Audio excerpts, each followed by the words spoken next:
Everyone, এটা নতুন কামৰ সৈতে মই আজি আহি গ'লো আকৌ। আজি আকৌ ৰেজিনৰ ভিডিঅ' এটা লৈ আহিছোঁ। মোৰ তাত এটা নতুন অৰ্ডাৰ আহিছে। এনেকুৱা ধৰণৰ অৰ্ডাৰ মই ফাৰ্ষ্ট টাইম ৰিচিভ কৰিছোঁ।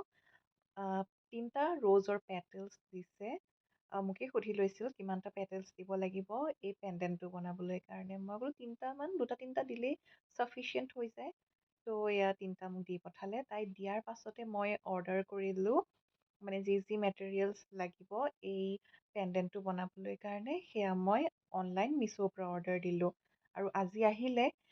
ফুলখিনি কিন্তু তাই মোক এসপ্তাহ আগতে দি থৈ দিছিলে। তাৰপিছত এইটো মানে শ্বেপতে বনাব লাগিব।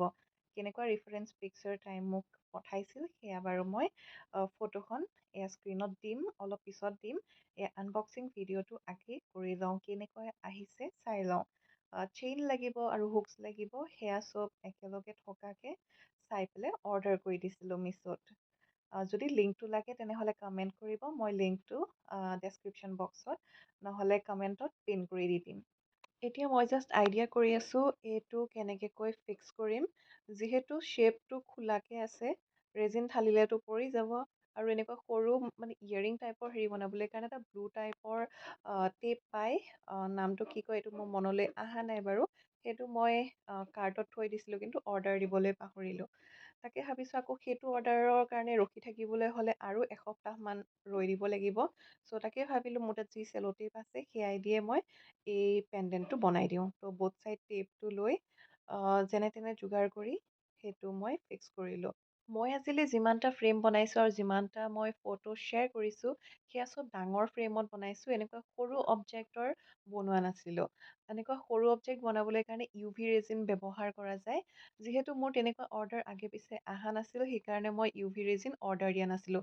আৰু ডাঙৰ কোৱান্টিটিত মানে এনেকৈ ডাঙৰ টেমা থকাকে 2 কেজি হওক 5 কেজিৰ হওক ইপক্সি ৰেজিনে মই অৰ্ডাৰ দি দিওঁ। আৰু ইমান দাম দি ইপক্সি ৰেজিন আনিয়ে থৈছোঁ যেতিয়া, সেইকাৰণে ভাবিলোঁ আকৌ UV ৰেজিন অৰ্ডাৰ দি নাথাকোঁ, ইপক্সিৰে মই এই কামটো কৰি দিওঁ। সেইকাৰণে এয়া জুখি মাখি ল'লোঁ, ধুনীয়াকৈ মিক্স কৰি ল'লোঁ A আৰু B পৰ্শ্যনটো। তাৰপিছত ফুলৰ এয়া পাহিকেইটা মই এনেকৈ টুকুৰা টুকুৰি কৰি কাটি লৈছোঁ। লগতে এটা ইয়েৰিঙৰ মল্ডো লৈছোঁ। ভাবিছোঁ যদি পেণ্ডেণ্টটো বনাওঁতে অলপ যদি ৰৈ যায় তেনেহ'লে সেই ৰৈ যোৱাখিনিৰে ইয়েৰিং এযোৰ বনাই দিম। কিন্তু ক্লাইণ্টে মোক অকল পেণ্ডেণ্টটোহে বনাব দিছিল। মানে দাম চাম এইবিলাক চব সুধি মেলি কৰি লৈ ক'লে যে অকল পেণ্ডেণ্টটো বনাই দিলে হৈ যাব।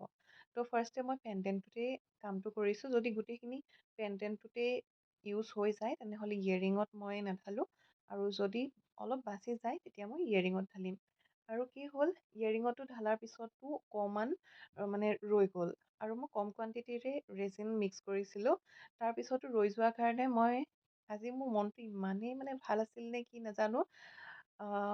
অকল পেণ্ডেণ্টহে বনাব দিছিল, লগতে মই এয়া ব্ৰেচলেট আৰু ইয়েৰিঙো মোৰ ফালৰ পৰা ফ্ৰীকে বনাই দিলোঁ।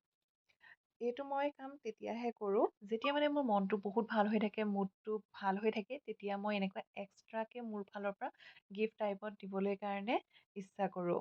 এইখিনিতে মই জনাই থৈ দিওঁ, ইয়েৰিংযোৰত আৰু পেণ্ডেণ্টডালত মই চেণ্ডিং কৰি মানে যেতিয়া ফাৰ্ষ্ট লেয়াৰটো শুকাই গৈছিল, চেণ্ডিং কৰি পেলাই এটা ফাইনেল ক'টিং ৰেজিনৰ দিছিলোঁ। সেইটো মই ভিডিঅ' কৰিব থাকি গ'ল কাৰণ মোৰ মোবাইলত স্পেচ নাছিলে। সেইকাৰণে এয়া ফাইনেল লুকটোহে দেখাইছোঁ। এইডাল হৈছে ব্ৰেচলেটডাল আৰু এয়া পেণ্ডেণ্টডালত মই পিছফালে এটা হাৰ্ট শ্বেপৰো এটা দিছোঁ, অলপ ডিজাইন কৰি দিছোঁ। পিছে কেনেকুৱা লাগিছে মোৰ এই কামটো কমেণ্ট কৰি জনাব। ভাল লাগিলে লাইক কৰিব, শ্বেয়াৰ কৰিব। এনেকুৱা ধৰণৰ যদি কাষ্টমাইজেশ্যন ৱৰ্ক কৰিব বিচাৰিছে, যদি এনেকুৱা ভেলুৱেবল বস্তু আছে আৰু কিবা বনাবলৈ বিচাৰিছে তেনেহ'লে ইয়াৰ স্ক্ৰীণত নাম্বাৰ দিয়া হৈ আছে, আমাক যোগাযোগ কৰিব পাৰে। আমি ধুনীয়াকৈ বনাই দিম। আৰু ছোৱালীজনীয়ে এনেকুৱা ধৰণৰহে অকল পেণ্ডেণ্টটোহে বনাব দিছিল। আৰু লগতে মই এই গোটেইখিনি এজ এ হোল পেকেজ হিচাপে দি দিছোঁ। অকল পেণ্ডেণ্টৰ দামটোহে ৰাখিছোঁ, বাকীখিনি ফ্ৰী মোৰ ফালৰ পৰা গিফ্ট দি দিছোঁ।